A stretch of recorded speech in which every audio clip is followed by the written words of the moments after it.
जब हम लोग मैट्रिक में थे तो हमें सब लोग कहते थे कि आप लोग पास पेपर्स ले लें, पास पेपर्स जब आप प्रिपेयर कर लेंगे तो आपका मैट्रिक जो है वो क्लियर हो जाएगा।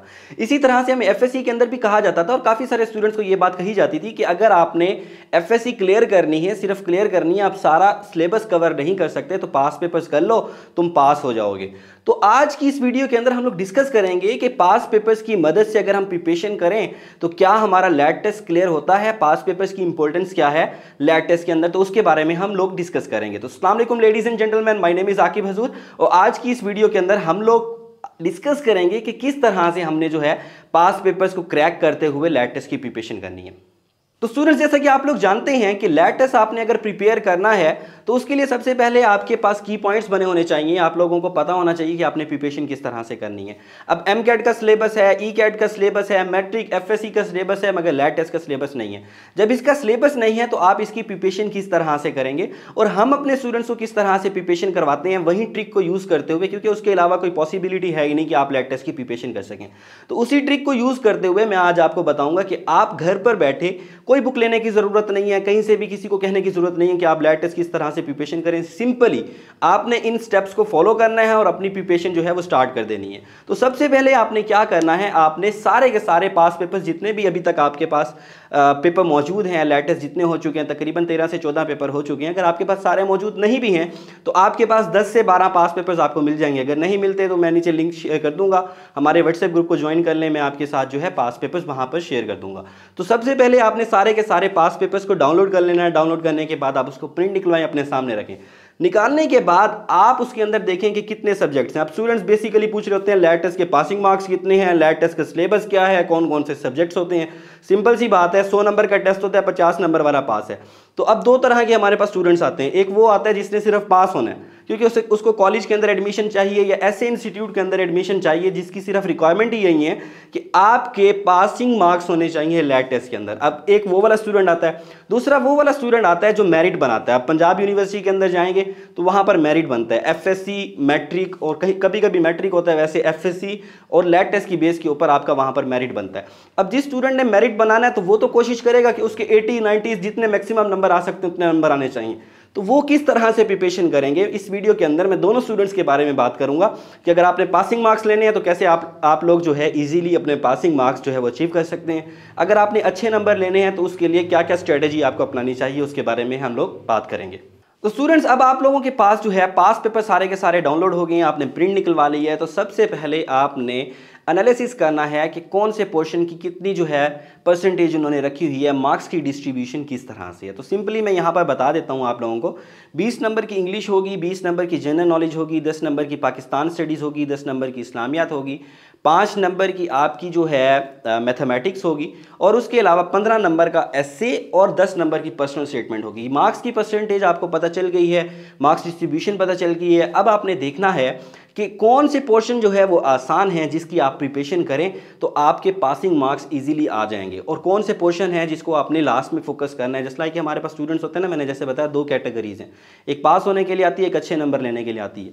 अच्छे नंबर लेने के लिए भी अगर आप आए हैं तो आपको उन पोर्शंस के ऊपर पहले फोकस करना चाहिए जहां पर आप कम मेहनत करेंगे, नंबर आपके मैक्सिमम आ सकते हैं। जैसा कि मैं एग्जांपल देता हूं कि आप लोग जो है उर्दू की प्रिपरेशन करें। उर्दू के अंदर 3 तरह के सवालात आते हैं, उसके अलावा 2 एक्सेप्शंस होती हैं।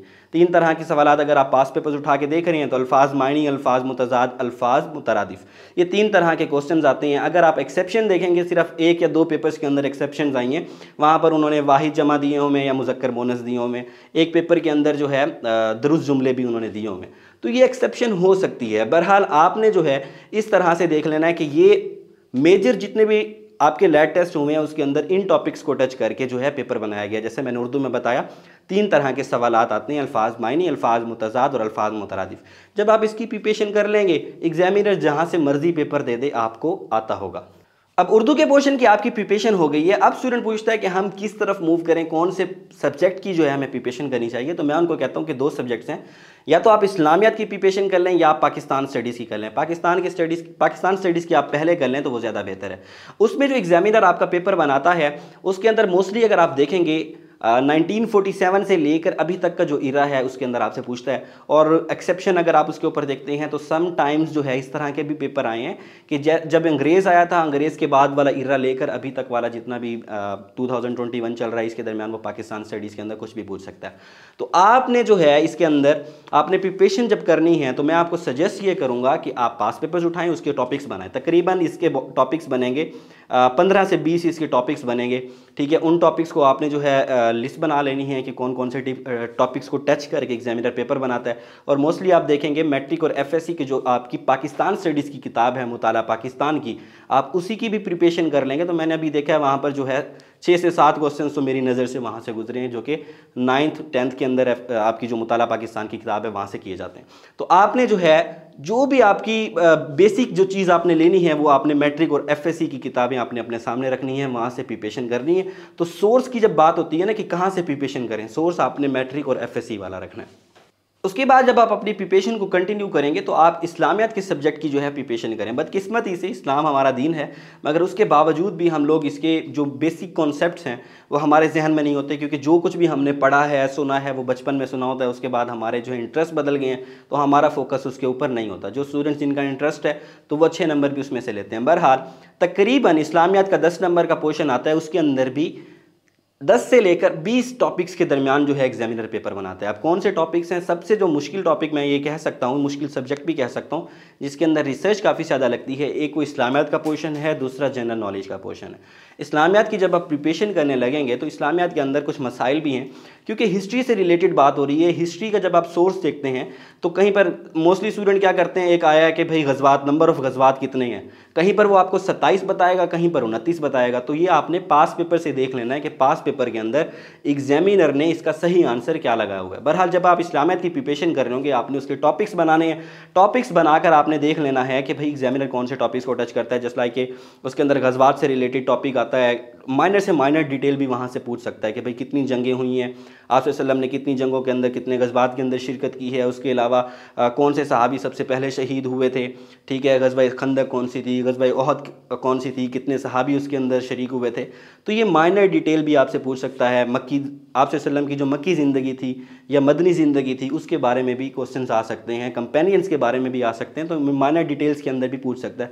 तो ये काफ़ी थोड़ा सा जो है लेंथी हो जाता है। इस वजह से मैंने आपको बताया कि जो इस्लामियत का पोर्शन है और जनरल नॉलेज का पोर्शन है ये थोड़ा सा मुश्किल हो जाता है। इसी तरह से जब आप कंटिन्यू करेंगे मैथमेटिक्स के पोर्शन के अंदर आपसे पूछता है एग्जामिनर, तकरीबन 10 टॉपिक्स को टच करके बनाता है, 5 नंबर का पेपर है। उसके अंदर जो है आपसे पूछेगा अरिथमेटिक मीन पूछेगा, पेमडास रूल पूछेगा, अलजबरा के क्वेश्चन पूछेगा, एक्सपोनेंशियल वाले क्वेश्चन पूछेगा, वर्ल्ड प्रॉब्लम भी आ जाते हैं समटाइम्स। तो अगर आप लोग एमकेट के स्टूडेंट्स हैं, मेडिकल के स्टूडेंट्स हैं, तो आपने जो मैथमेटिक्स वाला पोर्शन है ये सबसे एंड में करना है। और जो वहाँ पर वर्ल्ड प्रॉब्लम के क्वेश्चन दिए गए हैं, एक बार इस तरह से हुआ था कि एक्सेप्शन हुई थी, सारे के सारे क्वेश्चन उसने जो है वर्ल्ड प्रॉब्लम वाले डाल दिए थे। अगर इस तरह से बात है तो आपने एक्सेप्शन को जो है कंसीडर नहीं करना अगर आप मेडिकल के स्टूडेंट हैं। तो बाकी जो 4 तरह के क्वेश्चन आते हैं वो सिंपल से क्वेश्चन होते हैं, वो आप आसानी से उसकी जो है प्रिपरेशन कर सकते हैं। इसी तरह से आप इसको कंटिन्यू करेंगे अपनी प्रिपरेशन को, बाकी सब्जेक्ट्स के अंदर भी अपनी लिस्ट को बना लेंगे, कोई मुश्किल वाली बात नहीं है। आप लोग आसानी से अपनी प्रिपरेशन खुद से कर सकते हैं, ऐसे किसी को कहने की ज़रूरत नहीं है हमें हेल्प कर दें, गाइड कर दें। पास पेपर जब आपके सामने पड़े होंगे आपको पता है कि एग्जामिनर का रुझान किस तरफ है, एग्जामिनर कौन से टॉपिक्स को टच करके पेपर बनाता है। जब आपने उन्हीं टॉपिक्स की प्रिपरेशन कर ली है, अब जहाँ से मर्जी वो पेपर बनाता फिर आपको तो आता होगा, तो आपने इस तरह से प्रिपरेशन करनी है। आप हमें ज्वाइन करना चाहते हैं, हमारे इंस्टीट्यूट को ज्वाइन करना चाहते हैं, you are more than welcome. Screen के ऊपर नंबर आ रहा होगा, आप उसके ऊपर कॉन्टैक्ट करके हमारे कोर्स में एनरोलमेंट करा सकते हैं। उसके अलावा जो है आपकी कोई क्यूरीज हो या कोई क्वेश्चन हो लैब टेस्ट से रिलेटेड, किसी भी तरह का आपका कोई क्वेश्चन हो तो आप जो है नीचे कमेंट सेक्शन में पूछ सकते हैं या स्क्रीन पर दिए गए नंबर के ऊपर कॉन्टैक्ट कर सकते हैं। तो आज की वीडियो के लिए इतना ही। थैंक यू वेरी मच, मिलते हैं अगली वीडियो में। अल्लाह हाफ़िज़।